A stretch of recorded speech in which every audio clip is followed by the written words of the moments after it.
Israel over here. It's obviously Nice sweater. I was gonna say, fuck, that's crack. That's nice. Is that my size? Probably. Yeah, that's my size. Sure. You can talk after. Yeah. Well, we're obviously only a few days away from another fight in Madison Square Garden for you. I'm curious, what are the emotions now that the hard part of fight camp is all out of the way and it's just media at this point? I put a video up after my last hard session, the spider session that you guys have probably seen a few times, and that was another one where I just hit Ultra Instinct, and the sparring that day as well, Ultra Instinct, and I just felt like, yeah, game over, and I just felt good about it. So now it's just all this shit, blah blah blah blah blah blah blah blah blah. Fight's already sold, so I don't need to say much. You also posted a tweet. I think it had a video clip of like Jigsaw from Saw, and obviously Jigsaw, like he kind of punishes people for stuff that they did in the past that they weren't aware of, or maybe am I just looking too much into that, or were you just using? Well, it is now. Honestly, I don't. These themes for my fights, I don't plan them. They just come to me, and it's always just been my thing. So I guess it makes sense. Honestly, it does. Like my tattoos. I just pick it because it looks cool, and then they reveal the significance of my life to me later on. So I'm just a vessel, and I listen to my ancestors or the above. You also wrote #Law15, which is to crush your enemies totally. Is that so? Specifically on that, is this a different feeling for you leading up to this fight now when you push that out? Yeah, 100%. Because crush your enemies totally. If you leave any sign of life, they'll come back for revenge. You should have killed me in Brazil, but yeah, now it's my time, and I'll crush him totally. Or maybe I'll just jab and leg kick him. We'll see. Solid tactic. Yeah. You said that this, you saw a Floyd Mayweather clip where he said, if I have to win a fight, it's this fight. And you feel the same about this one with Alex. 100%. Why is the way you feel, why do you feel that way? Is it because of him and your history with him? Is it because of the fan reception to you after the last one? Or is it just because of the training camp you just had, you have to win because you It's just him. Just the fact that we have that history. I feel like if there's any fight, like every other fight was important to me. The Whitaker fight, part 1, Brunson, Tavares, Costa, whatever. But this fight, I just feel like when I'm standing across from him each round, I just know, like, I can just see it. I'm getting the vibes. I can just see it. This is the one I have to win. It's funny, right? You said about how this fight's been sold, and I think it has. But he, in the lead up to this on social media, it's like done stuff with tennis balls, the hoverboard and stuff like that. But then when he comes in here and speaks to us at the media, he says, it's not personal, it's just another fight and all that sort of stuff. Do you think he's trying to play down the rivalry to lessen the pressure on himself, or why do you think he's saying that? I don't know. I haven't really thought about that. Hey, man, he's got bragging rights, so he can talk all the shit he wants. But yeah, like I said, it's giving Costa vibes. And I like it. I like that kind of energy. Mm-hmm. Just one last one on pressure. Traditionally, you would say, well, if the guy's lost 2 fights to this guy, the pressure's on him to overcome those odds. But if you watch those fights were trending in a certain direction, right, before the finish in the second one and before the judges in the first one. So is the pressure really on you, or is it on him because the 2 guys who have been in that ring know the way those fights were actually going? Nah, I like it on me. In this one. And then I saw last night. I was like, why am I the favorite in this on the betting odds? I never check them, but I just happened to see something on Instagram, and I was like, how the fuck am I like the favorite? I feel like we should change that or something. How can you change that? Fake an injury? Trip over at the press conference? I don't know. We'll see. But I think people should bet on him on this fight. Yeah, just see what happens. Is he right here in front of you? Straight ahead. Since Alex entered MMA, he's been asked ad nauseum about you and fighting you. I wonder for you, when you heard that he was going all in, was this initially something that you really wanted, or have you had to kind of build yourself up until he emerged in front of you again? I just wanted to see what he can do on the big stage. He's had a good knockout. He's had 3-round fight. But yeah, I mean, once I got in the UFC, he started getting asked about me. But yeah, I expected it. Have you been surprised by his success, or did you expect it once he entered? I expected it. I mean, you look at his run. I cleared the middleweight division, so I cleared the path for him directly to me. And I like big fights, big money fights. So this is one of those fights, and the story behind it as well. So without me, he wouldn't be here. There's no way he would have been exposed a long time ago. But I'll expose him this weekend. And since he jumped to MMA, we've seen a number of your other past opponents do the same. Simon Marcus, Jason Wilness. I mean, what do you think that says about you that you've kind of started this trend? Man, all these motherfuckers trying to live off me. You know, they're all trying to live off my name, my fame.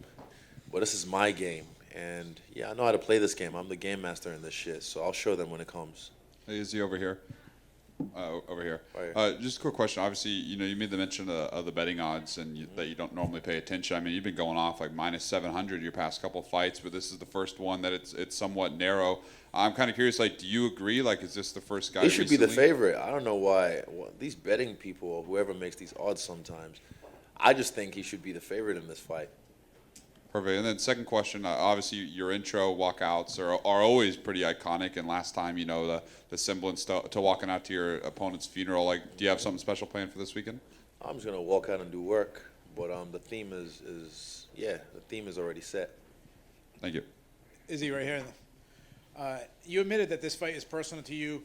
You said the last time it was really personal was Paul Acosta. That was one of the best performances of your career. So do you think being personal makes it an advantage for you? You can ask Jeff St. Lair from JSV. He'll tell you the truth. That guy right there, he knows. He's broken it down to me before. But I like these moments when I'm forced to rise to the occasion. And I know who I am. I know my spirit. I know my code. I know my ancestry. So, yeah, I mean, he's a tough guy. But, you know, I'm all right. We'll see. So last time you were in front of the media, you got pretty mad and you told us to do our job. Go watch. I'm being honest. I'm glad you guys did, actually, because David told me some of you guys did. So I did. I did my job, and I watched the fights. I want to ask you, do you think the first fight, do you think you got robbed? Because a lot of people think you won that fight. You can see the faces of myself and himself once his hand got raised. It was a close fight, sure, but, you know, if you're scoring the fight according to the criteria of kickboxing, I mean, I was doing work. And I watched the highlights as well. I think Lunatic Cringe posted a little highlight I shared on my story. And I was seeing the shots I was hitting him with back then, but he was just able to eat them because I was a skinny boy, skinny clown back then. But I can find those same angles on him. My game is a lot different. And my striking's always been better suited for MMA. I've said that from the jump. I'm just really good at striking that I just dominated in kickboxing. But my striking has always been better suited for MMA. And, yeah, again, we'll see. Obviously, you've improved. I know you're an analyst of the game. You like to study. What about him? Do you think he has improved since then? Yeah, of course. I mean, he's a guy I feel like he learns fast. And he possesses really good traits that he brings to MMA as well. His frame is really good for MMA. Kind of like mine, we're pretty much the same size. He's just stacked. But I'm brolic right now. And, yeah, I look forward to even being hopefully in the clinch with him just so he can feel me a little bit. And my last question, everyone's expecting this high-level kickboxing match. Any chance we get to see a little more wrestling from you? I think he might shoot. I don't know. I just have this weird inkling, and I've said it like 3 times now, but I welcome it. I know how to wrestle. I know some jiu-jitsu. Still a white belt, you know, but yeah. I mean, if he shoots on me, I'm taking his neck. I'm taking everything. So we'll see. But I just know my striking is, bruh, you'll see. There's not much to say. I mean, there's not much to say. I just got to show it, and I will show it. Good luck to you. Hi, Izzy. Over here in the back. In the over here. back. Yeah. Yeah. You said in the lead up to this fight with TMZ, you want to make this fight into a horror movie. If you had to make this, if you had a title for this horror movie, what would it be? A Quiet Place. And then speaking more on movies, you're a big Marvel fan. Are you going to see Black Panther 2 featuring Kamaru Usman? Of course. Fuck yeah. I'm going to watch part 1 again, and then I'm going to watch it. I'm going to watch part 2 because I've already had great reviews from it as well. I've seen people post 10 out of 10. Like, people I know, I don't look at fucking all these critics or reviews sites or whatever, Rotten Tomatoes or whatever.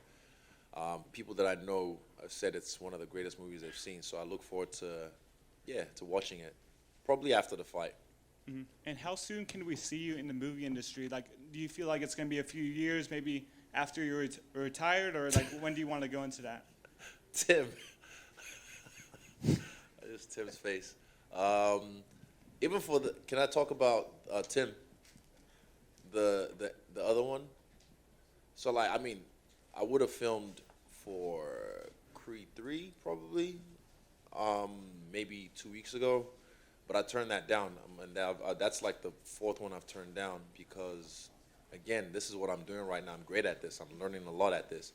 I only just threw that there because I asked Tim first if I could. Hollywood's right there. It's always going to be there. Voiceover work is right there. I have a lot of anime ideas I'm going to put out there as well with my own production company. So all that shit's for later on. Right now, I'm one of the baddest motherfuckers in this bitch, so I'm going to keep doing that. Is he right here? Israel over here. Hands up so I can see where you are. In the back? Yeah, there you go. Right here. Hands up? Right here. Okay.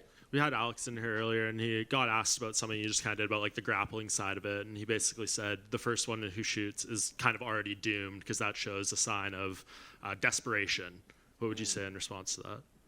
The first one. Fuck. First one who shoots. I'll shoot my fist at his face. I don't know. I'll take him down by knocking him down. I don't know. Fuck. This is mixed martial arts, isn't it? When he gets rock and he shoots, I mean, does that mean he's a bitch then? That seemed to be the way he framed it. Okay, sweet. And I just want to know, like, you obviously have a great appreciation for the history of combat sports and MMA and everything. And this story, you know, them signing him and this happening, it kind of reminds me of, like, Chuck Liddell when they brought in, like, Babalu or Jeremy Horn because they'd beaten him, like, pre-UFC and things like that. Do you like that they're kind of... It seems like they would only do this for someone who's like a big star and someone who has a special layer to them. Do you kind of feel that way? You mean bringing in special opponents? Yeah. Yeah, of course, because I was making things look too easy, and even I was getting bored with it, you know, having to lap the division again. So, yeah, for me, it's I set the way. I've laid the table out, you know. So the UFC know what they're doing. They brought him up right, gave him the right fights. I don't think he fought a wrestler. He beat a top 5 guy, one top 5 guy. I fought a top 10 guy in my fucking third fight in the UFC, and I just headlined since and stole the show. So my run is different, but I appreciate my run because of the way I did it. And yeah, let him enjoy his time right now. Let him enjoy his 15 minutes. Thank you. Israel back here. Right back Hello? here. Yep. Hey, Israel. Welcome back to New York, by the way. Thank you. So your greatness cannot be understated, and especially in like kickboxing, comparing you to like Ernesto Hus and the great like Jerome Banner, MMA, the next Anderson Silva. But right now, you are the first Israel Adesanya. Amen. You know, again, greatness cannot be understated. What is left to accomplish for you, considering that you're now the world champion, you're considered already one of the greatest of all time? What's left to accomplish? There's a lot in this game. For me, it's just doing what I'm doing, beat everyone up in my way. I never really chase these accolades or these, you know, records or whatever. You put a guy in front of me, we knock him down, you know, and everything else follows. I said it before, I said it again. Jeff, what did I call the belt when I first got to the UFC? Fancy tiara. Exactly. I've always said it's a fancy tiara you just wear. All I wanted to do was beat the best in the world, and I've been doing that. And this came, the money came, fuck, everybody came. Yeah. Gotcha. And one more question. Personal assessment on anime. What's your opinion on Cowboy Bebop? See, that's a classic I haven't seen yet. I just got onto Chainsaw Man, and I'm liking that right now. I don't know who's seen Chainsaw Man. It's not. Is it not the best thing on TV right now? Fucking awesome. Like, I just didn't, the way, like, who thinks this shit up? I love it, honestly. Like, I think it was friends kind of just told me, like, oh, you should have a look at Chainsaw Man. I was like, all right, bet. And yeah, that just, it blew my mind. So I think I have to catch up to the 4th and 5th episode. Yeah. But yeah, I'll catch up to it soon. 2 suggestions, Cowboy Bebop and Fooly Cooley. I promise you. Also, the one that came out in New Zealand on Disney Channel, might be Hulu here. I think it might be Cowboy Bebop, the new season. It might be. There's Bebop got canceled and like. Oh yeah, Bebop got No, canceled on not canceled. Netflix. No, it was a new one. Oh. Buzzkill. No, hold up. Sorry, 2 seconds. I got it. Oh, please do, sir. Intermission music. Talk amongst yourselves. Talking amongst myself, sir. Hold up, 2 seconds. Champ is looking on Google right now. Just looking at my Disney app just to see because it might still be on New Zealand. There's a new one. I'm gonna take notes too. Sorry. It's the one my friends were telling me, like, the first episode of the new season was fire, so they're hyping it up already. It might not respond because we're in America, but we'll see. What's it called? Bleach. Bleach. The new season of Bleach I've heard is the shit, so I've been told to watch that as well. And I know that's a classic. But yeah, Cowboy Bebop, that's the one with the corgi, right? Yeah, with the corgi Yeah. and yeah. I know the ones, the classics, like from the 80s or 90s. No, from the late 2000, 90s. 2000, Yeah, 2000. 1998 to 2001. Okay, bet. Yep. All right. Israel, Yeah. down the back here, just next to him. There's a lot of talk, obviously, about your kickboxing career. There was some talk about other, opponents of yours who've come in, other kickboxers who've come in. One kickboxer who hasn't decided to go down the MMA route, still very famous, almost as famous as you, Andrew Tate. Have you been surprised to see the route he's gone down? Did you know him when he was around the kickboxing world? Not when he was kickboxing, no. There was just a time, maybe like a few months ago, before I got canceled. Can't cancel anyone. Yeah, he just started to pop up on my Instagram and on my YouTube, and I was just like, who the fuck's this guy? But then, listening to guys like Andrew Schultz talk about the smart system he did, I'm paraphrasing, but he paid people to like post or make pages about him and just flood the internet. If he created that marketing strategy, that's that's a genius way to get, because he was on everybody's page. I never really followed his career as a kickboxer, and I don't know what he's doing now. Are you a fan of his? Like, you see his posts, everyone sees his posts all over the place. Are you a fan of his? Would you train with him if you offered or anything like that? He's been around, Leon Edwards, other champions in the UFC. Oh yeah, I saw him in Dubai. Yeah, people were going at Funk Master for that, and I was like, you can't hang out with people. What the fuck? I mean, if he shows respect, I show respect. I'm not a guy. I take things at face value. I've never met him in my life, so I have no anything with him. But some of his message I can understand people didn't like, but I've heard some of it, and I feel he delivers it in a different way. I like Jordan Peterson.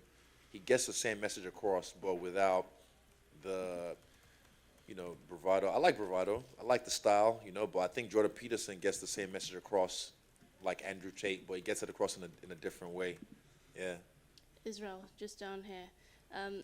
You said this weekend this is one that you have to win.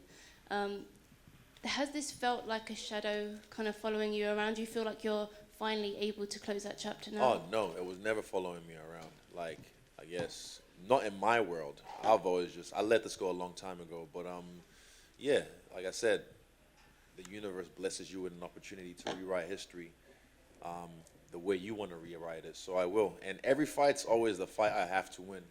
Every fight. This one just has that extra little butter on it. That's why. That's why I'm like, oh, excuse me. Yeah. And you mentioned briefly just earlier about kind of your legacy. But, when it's all said and done, how do you want to be remembered as a champion?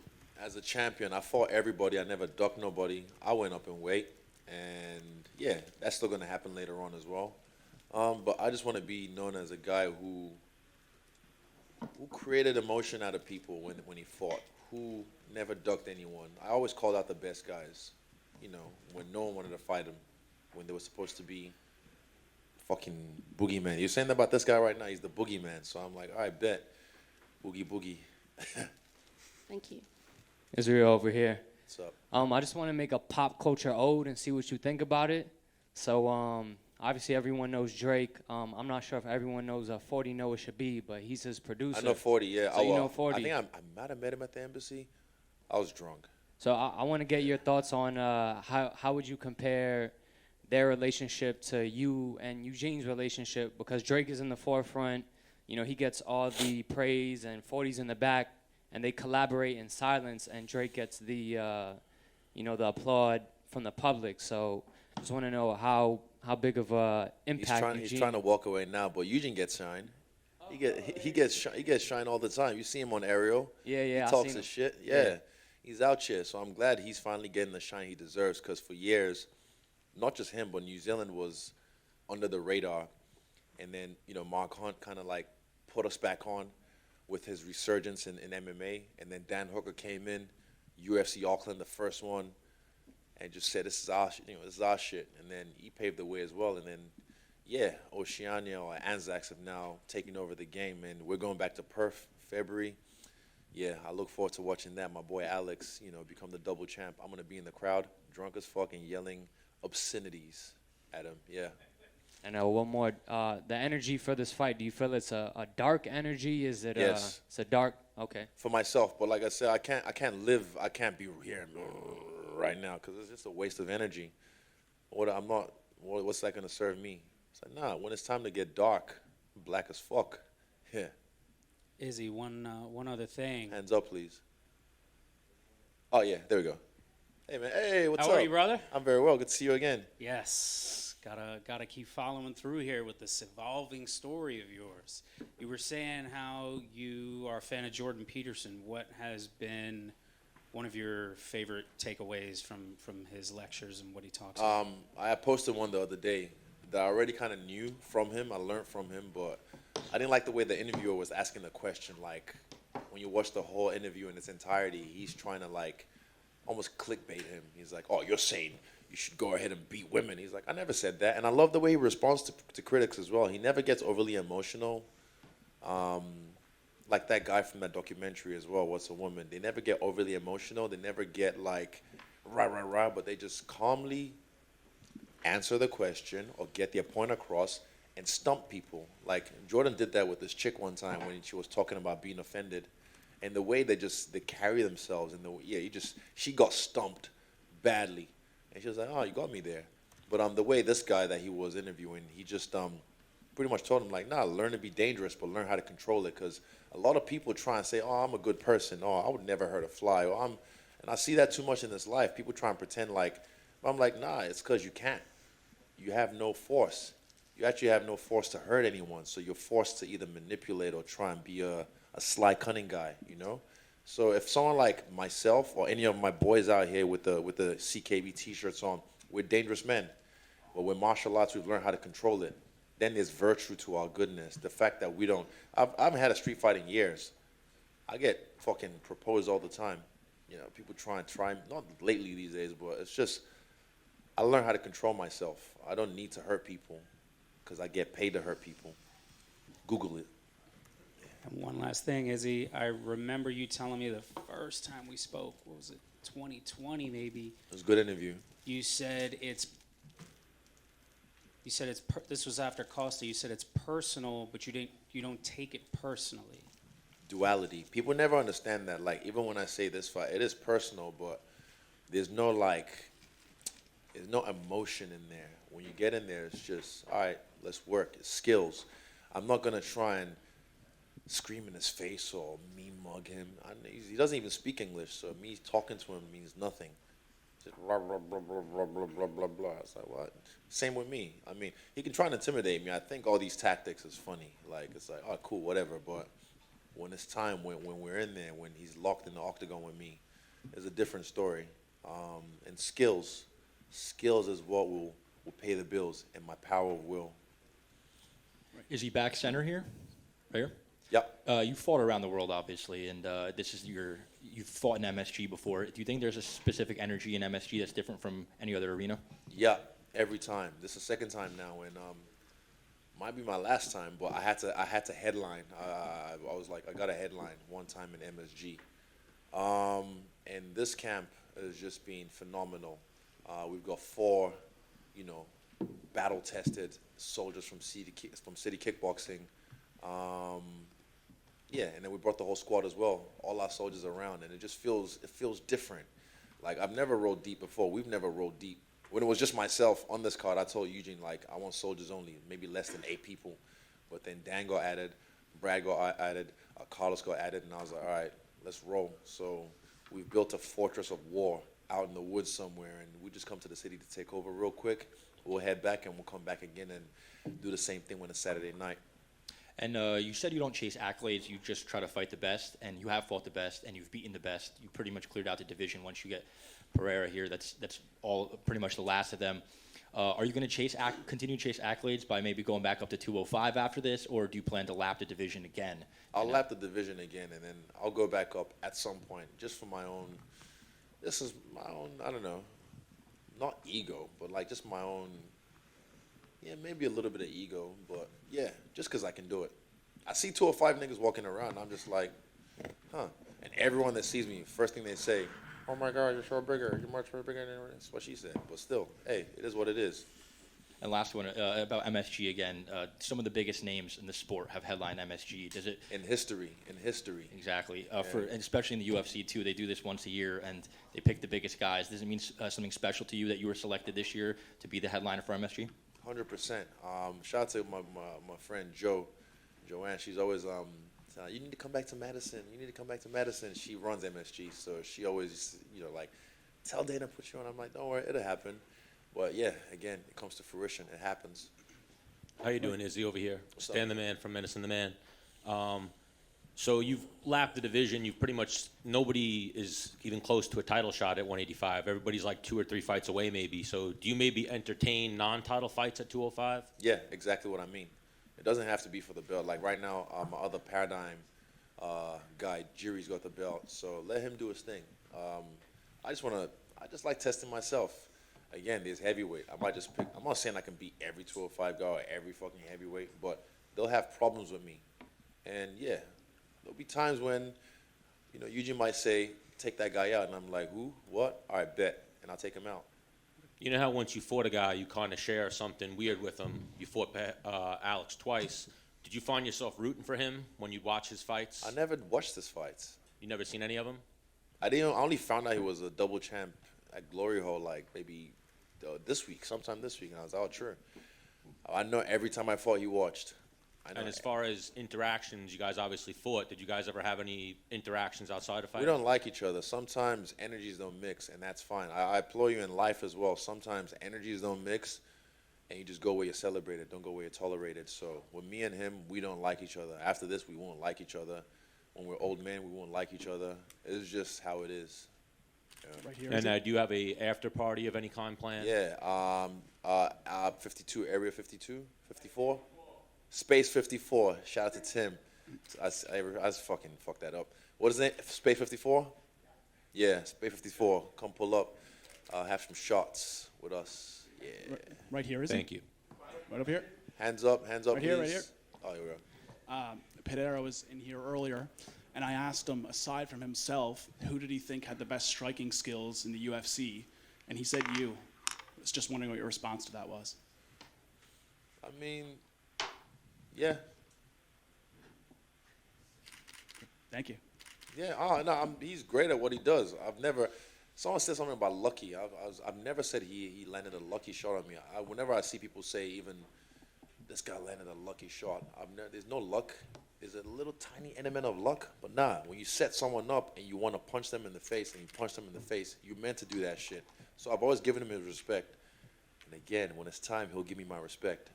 He'll be forced to. Easy. Thank you guys. Appreciate it.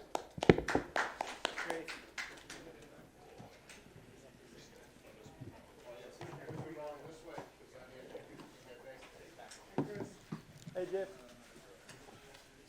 Hey, Izzy. Everyone else is. Why waste your time?